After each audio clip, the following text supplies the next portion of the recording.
And we're back. I worked out what the problem was. The problem is that we are randomizing its x coordinate, but we're not adding the x. So now it's going to take the camera's position into account when it randomizes its x, because it was just setting it to anywhere between 0 and 40 over there. That was the problem. So let's save that and see if that fixes it. I think that's what the problem was. Alright, yeah, I think it is actually live now, which is nice. It'll slowly desync over time. That's the problem with my internet, but there we go. Oh, that didn't fix it. Interesting. Start x equals x plus math.floor math random. Oh, I know what it is. It's source.x plus. That'll be it.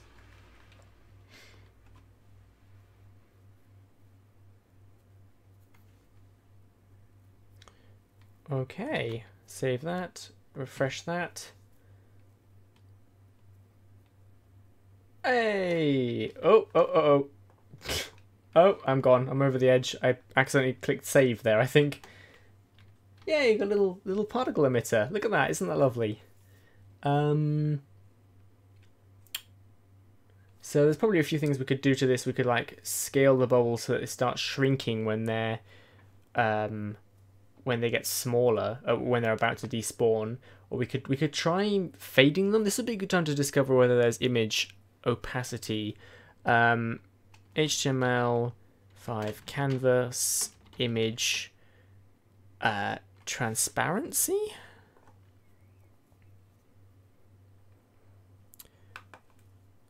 Change the opacity alpha transparency of an element. Oh, this is just HTML. How to draw a transparent image with HTML5 Canvas. Let's have a look here. The canvas element has a global alpha attribute that lets you apply partial transparency to anything you draw.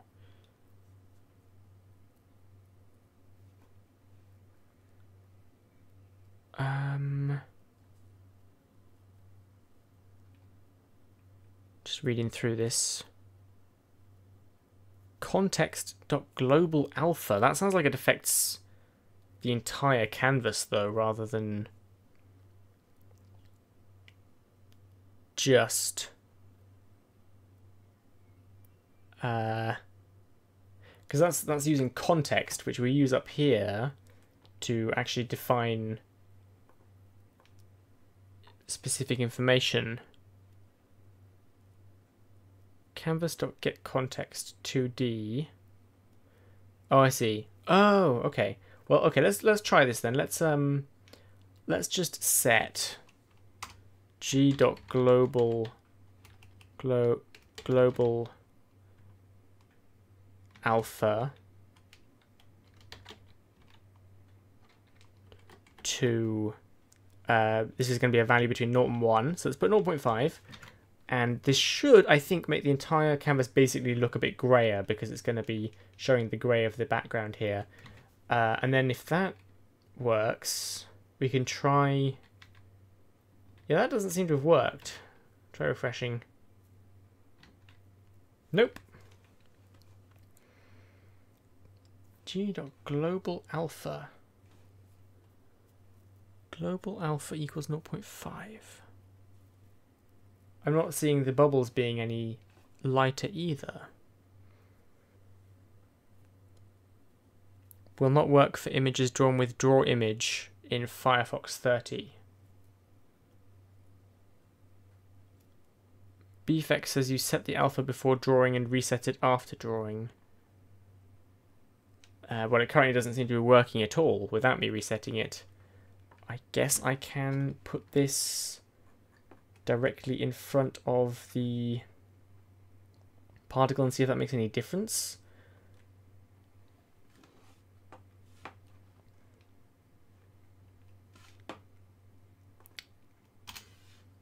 There's our draw image. And then the alpha becomes 0 here. Let's see what happens now.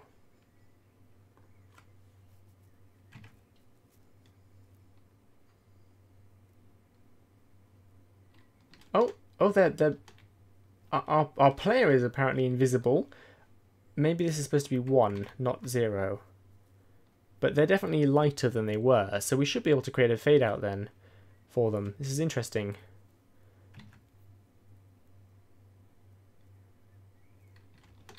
Yeah, that's better. So it needs to be between 0 and 1. So we should... The age is up to 120. So let's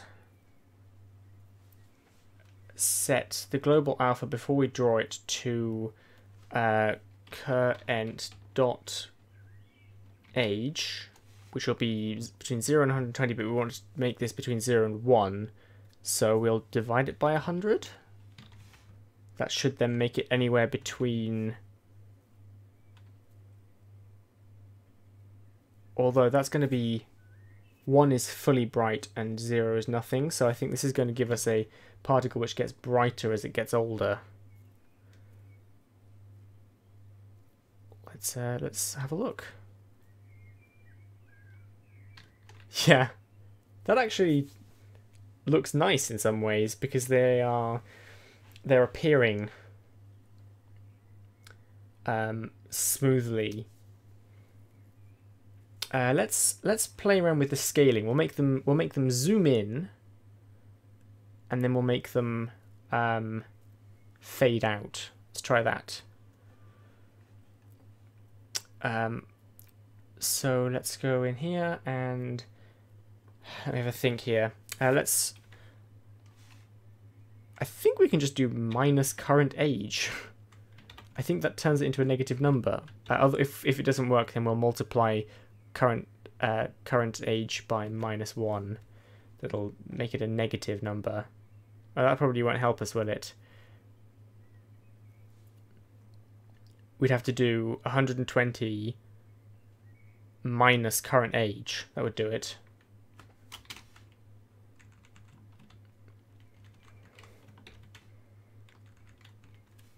$120 minus current age.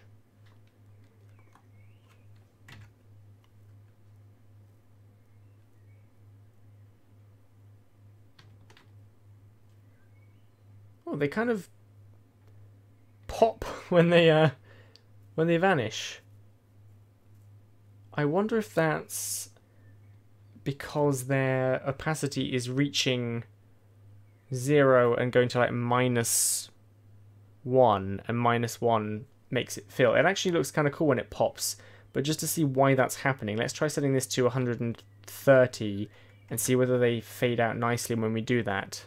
But I might actually leave it popping like that because it's kind of pretty.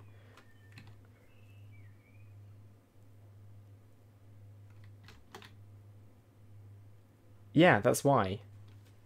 So we could actually make that a slightly less prominent pop by going if current dot age is equal to 120,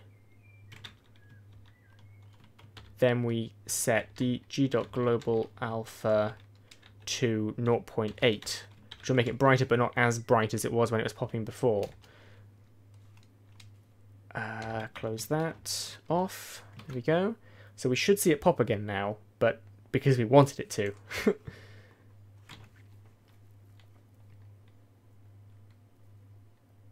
Uncaught syntax error, line 148. If current.age equals 120, g.global alpha equals 0.8. Oh, that is missing. Oh my god, what just happened? I think I accidentally dragged something there. There we go. And refresh.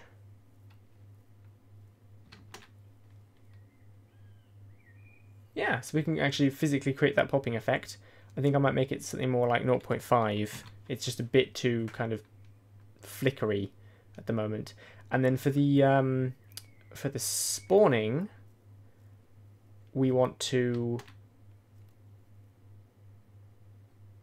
That's nice. I like that, I think. For the spawning, we want to be able to change things up a little bit. How about... Right, we're going to add some randomization to this now. So we could randomize the maximum life of the entity a little bit so that they kind of rise to different heights. That might create a bit of variance. We actually haven't allowed for anything other than that specific height of spawning. So yeah, let's do the spawning height option first. So generate particle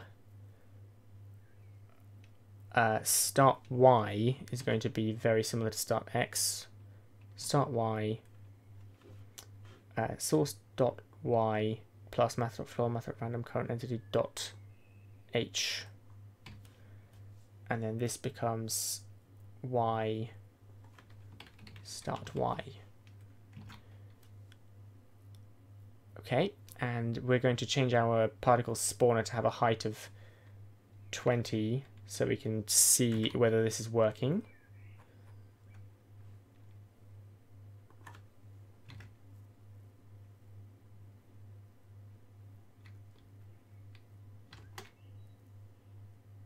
Seems to be working. I forgot to set it to draw based on its height.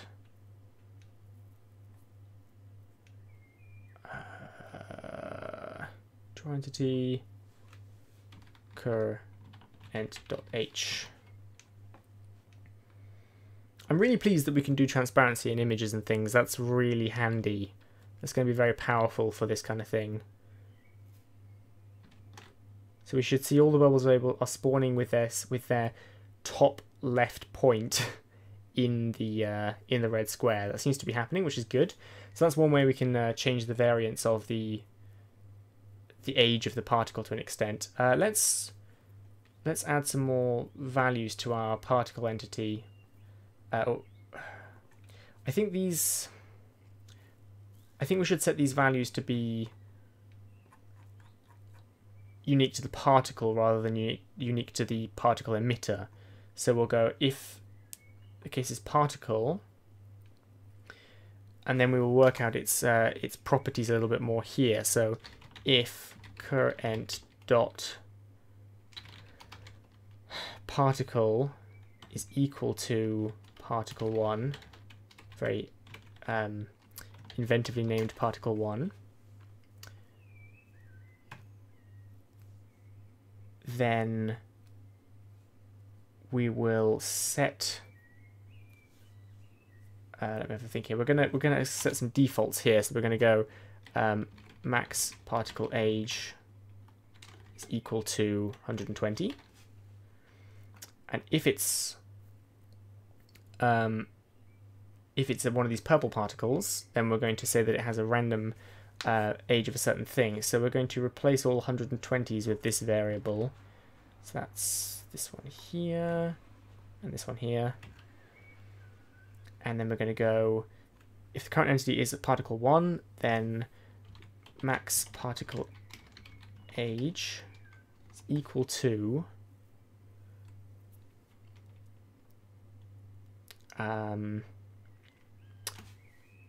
math.floor plus equals math.floor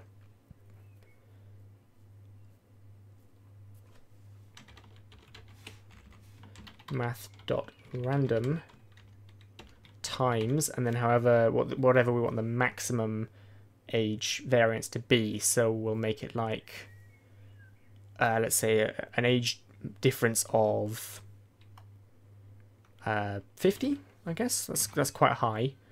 So we should see the particles rising to different heights. Oh, actually, you know what? The problem is that even though they're going to last longer, they're going to fade out at the same speed. Let's make this max particle age plus max particle age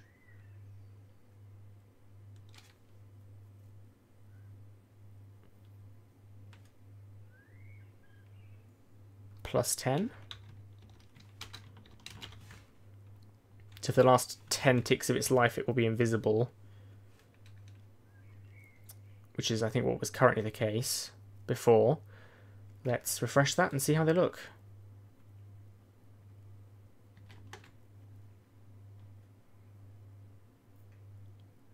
trying to see variance in their age.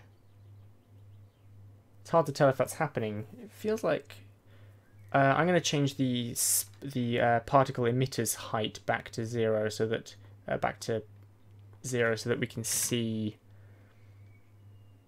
like, make a point of the exact despawn position rather than the starting height affecting it. So they're popping at this height. I can see them popping a little lower. Yeah, I think they're popping at different heights. I think. Looking for one that passes my mouse pointer right now in height.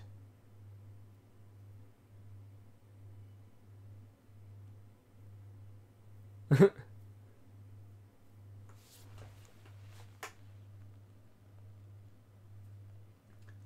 not sure. I don't think that's working. Let's print the value.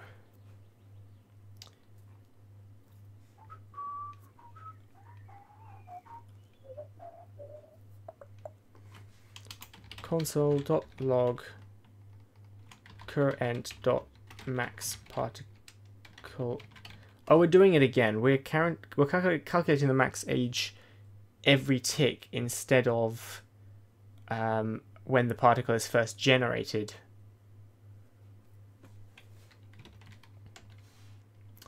So we're going to steal this.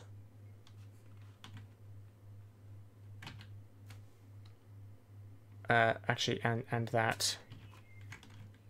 I'm going to steal all this. Put it down in the actual particle generator.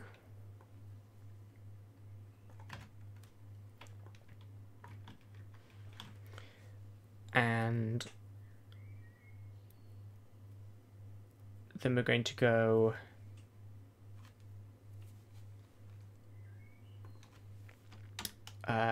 max age, max particle age. And then up here, we're going to do current dot max particle age, current dot max particle age, and current dot max particle age. Okay, cool. Hello, Moliv. Welcome to the stream.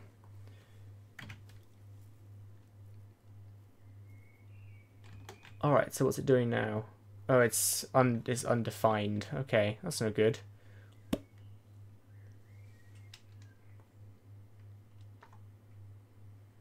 That's why. They seem to be going up quite a bit higher now.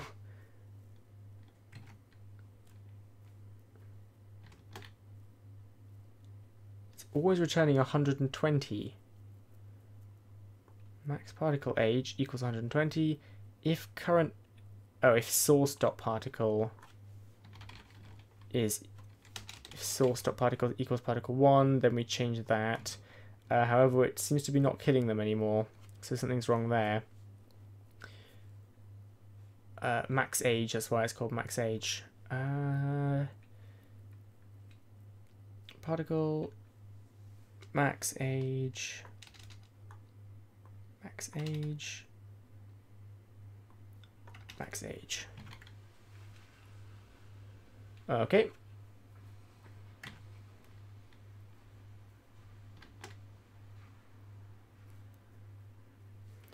So we may see more variance now. It's still printing 120 each time. If source dot particle is equal to particle 1, it's a variable, isn't it? Not a. It's an object, not a string. Confusing stuff. And try again. Math.random is not a function.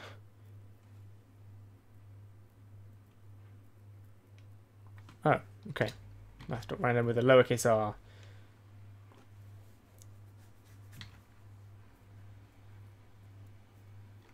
There we go. Now we're getting variation. Popping up here, popping down below. Yeah, they seem to have different despawn times. Looking good. Okay.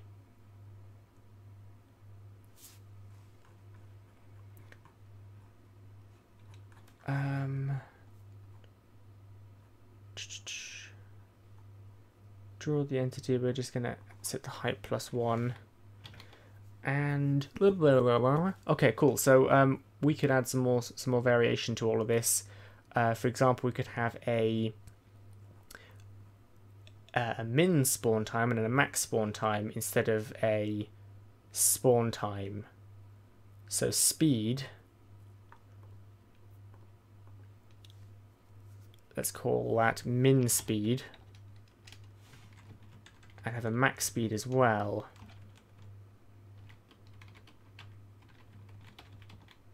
Which we'll set to like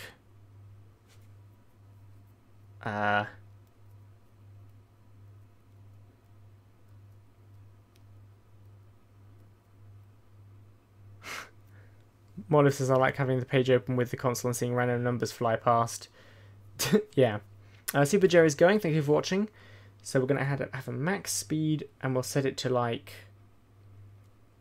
5, which will be very quick. Oddly, the max speed is a higher number than the min speed, but you know, whatever. And then what we'll do is we will, every time the emitter entity comes around, we will, I don't know how this is going to behave, actually.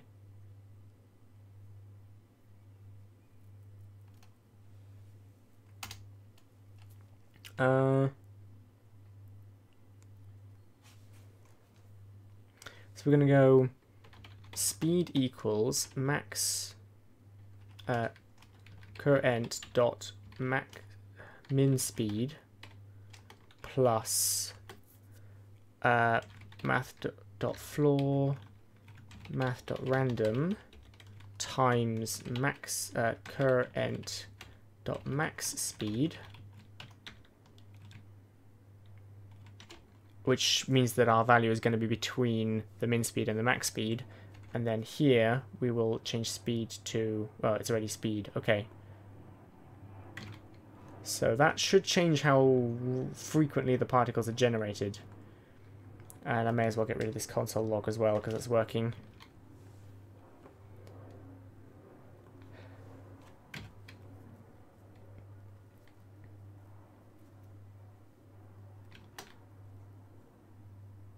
Nothing's happening anymore.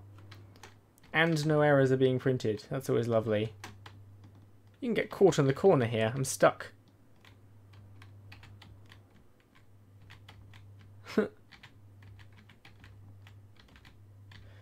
Why are they not spawning anymore? I think what's happening is every tick I'm setting the speed to a rather random number, and then I'm doing the modulus check on that.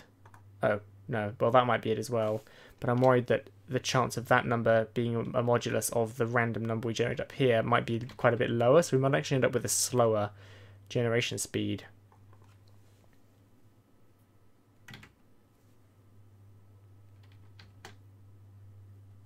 We are getting variation, but it looks like they're actually able to spawn slower than they were before.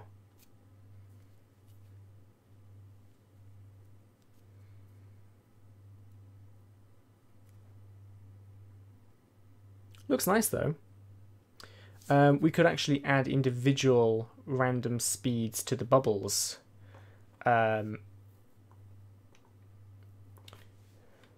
Rise speed.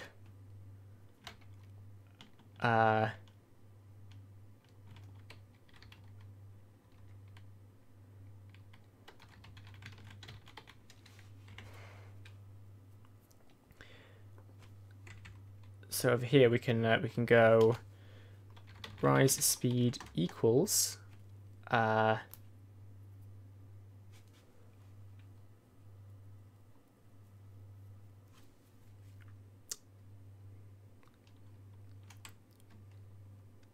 0 plus, I'll just go with math.floor, math.random, and then the variance in speed we want, which will make it like 10. Actually, that's really high. Like 3. Because it's currently making it rise by 1.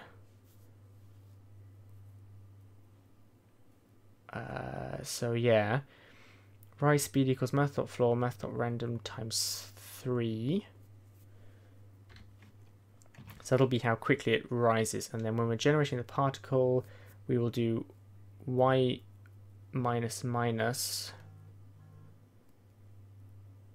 current entity y equals current entity dot y minus current entity dot rise speed. So now we should get them rising at different speeds as well, which would be interesting.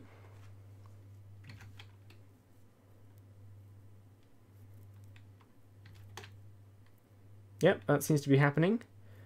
Although it looks like some of them just end up with a rise speed of 0 and just hang around at the bottom there. Rise speed equals... Oh, okay, I know what's happening. I think we need to do...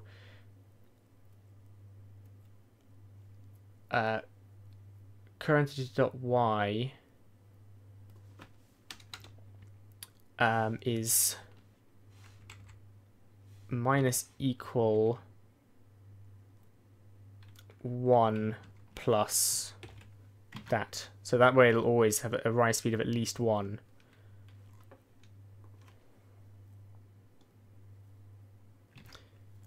This is actually a better way of doing the age variation of the particle, because they rise at different speeds, so it looks like they fade out at different heights. It's kind of interesting.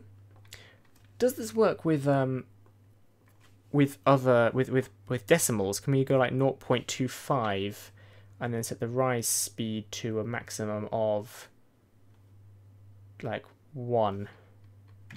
So it'll go anywhere between a speed of 0.25 and 1.25. Let's try it.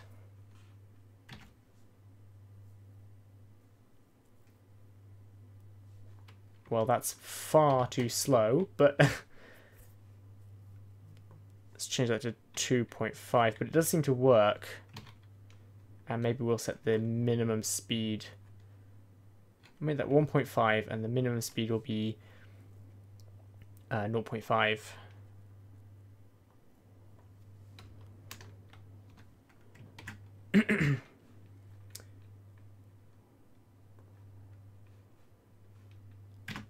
There we go.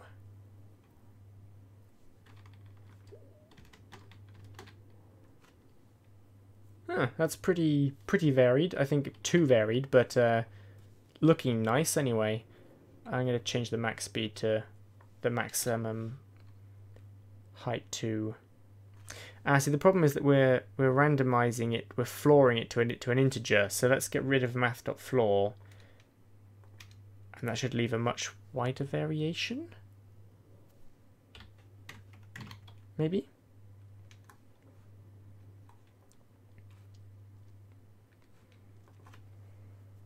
Let's see what happens now.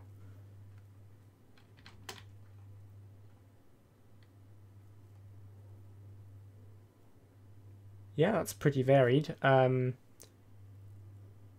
looks like some of the older ones are flickering before they are dead. It's interesting.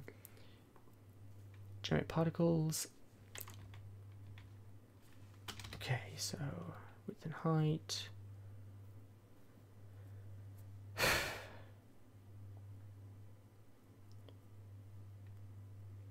Gonna set the max particle age to something less. Gonna set it to 50. That should help with the height issue.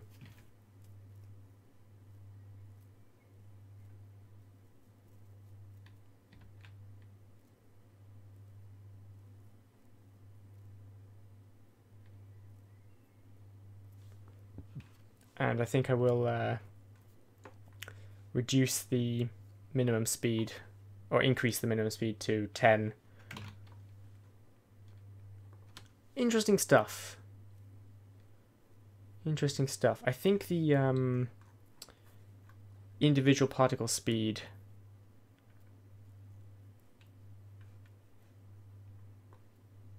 rise speed should be a little bit less as a maximum.